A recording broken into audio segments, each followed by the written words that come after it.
love another talk with you over coffee. You always look so great, like a movie star framed in light, sweet perfume. Hi everyone. So today I'm talking with the lovely Amy Walsh about writing and weddings. And I can't wait to hear Amy's wedding story because when I asked her to do this with me, she said, I've got a really unusual story. So I cannot wait to hear. So Amy, first of all, why don't you introduce yourself? Tell us who you are, who you're married to, how long you've been married, and yeah. Okay. All right. I'm Amy Walsh. I live in Scranton, Pennsylvania. We just had a snow day today. So I'll kind of show you the window out here. Oh, that's About amazing. 5, 6 inches of snow. So it was nice to be home. I still had to teach though, virtual, but I would say only half of my kids showed up because they're probably outside playing in the snow. That's it. Like, whoa, snowman. Yeah. So I've been married 25 years. Hmm. So we just had our 25th anniversary on December 31st, New Year's Eve. Oh, Yeah. lovely. So, what's your husband's name? Sorry. His name is Patrick. We call him Okay. Pat. Oh, Yeah, so he's a police officer. We met when I was working at Sears when I was in college, and he was the loss prevention agent. And we met through our job. I was in college oh, at the time. Yes. nice. So, did he propose? Did you propose? So after, well, first of all, my homestead is about an hour away from Scranton. So I came down to Scranton for college, and college was over, and I was starting to sub and finishing up my master's. And in the meantime, I was staying with Pat's mother because it was like a long drive every day. And so it was like a couple months like that. And I said, Pat, like, I'm going to move home to my family or else we're going to have to get married. So that was basically the proposal. It was an ultimatum, like either we get married or I move home. Yeah. Not very romantic. Blah. Overrated. Yeah. Okay, so he obviously said yes. Well, he said okay, but then he still wanted to ask my dad officially. My son's here. Oh, I'm doing an interview, so um, he asked my dad for my hand first, and we always joke around about it because he was really putting his life on the line because he asked my dad while they're out hunting together. So yeah, so that's kind of the joke. Like, I'm the one that proposed, but then he was scared Yeah. for his life. He asked my dad if it would be okay. Do you know, that's really funny. I'm a farmer's daughter, and so there's a whole joke about how obviously farmers have got guns for, protecting their Yeah. land and all that. And so people were joking to Ennis, my husband, well, before we were engaged, about how, like my dad had a gun, and so he would need to be really careful, and like if he was asking to get married to me or whatever.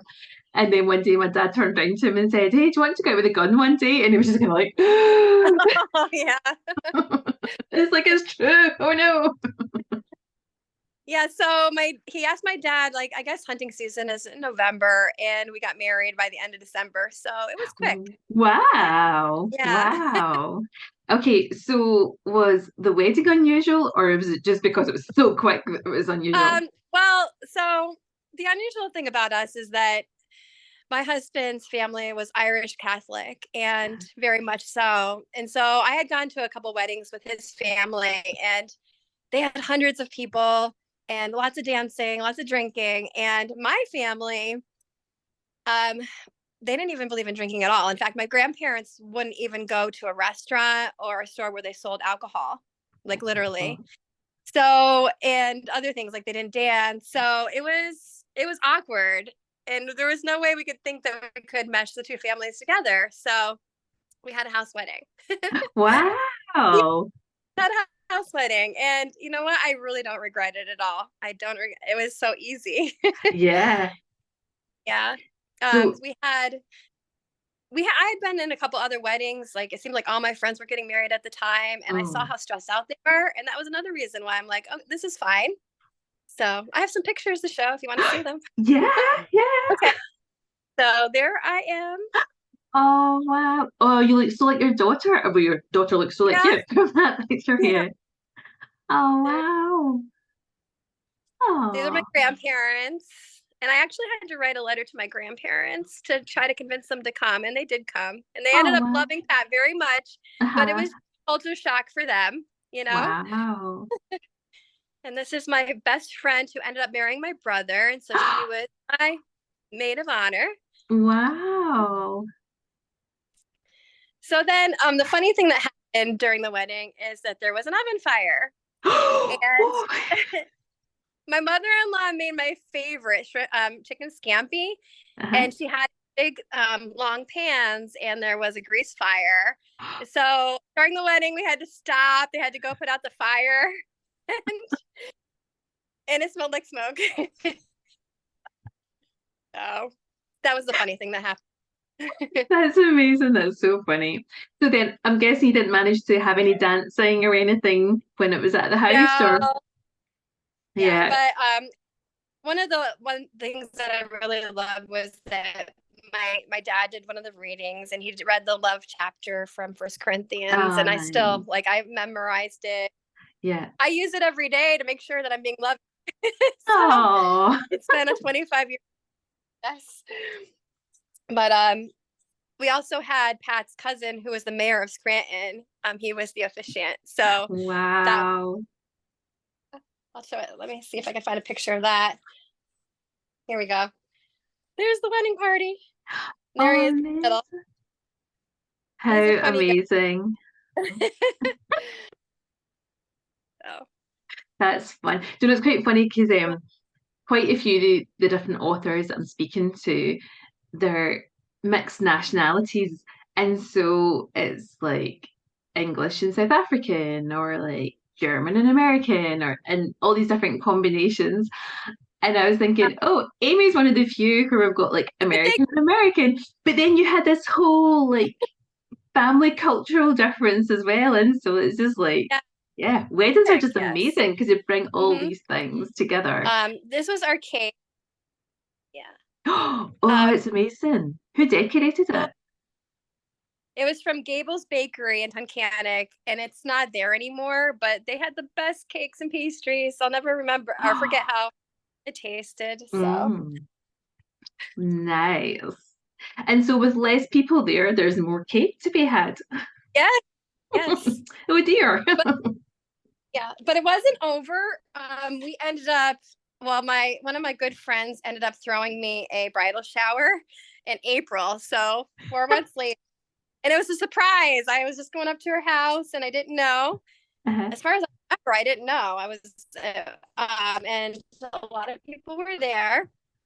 And here I am at my bridal shower with the hat. Oh, And so it was that she had her family homestead was a big, beautiful farmhouse, and we had all kinds of fun games that day. So that was really good.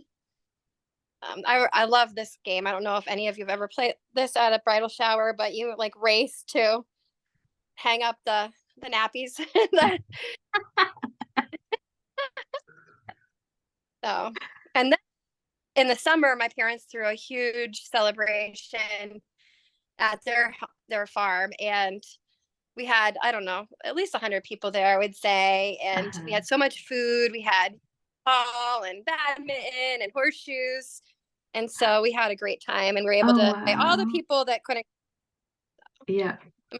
My grandmother got me that doll for one of my presents. So yeah, Amazing. that's my wedding story. So you had three weddings, Yeah, basically. pretty much. Nice. Oh, that's great. Thanks for sharing that stories.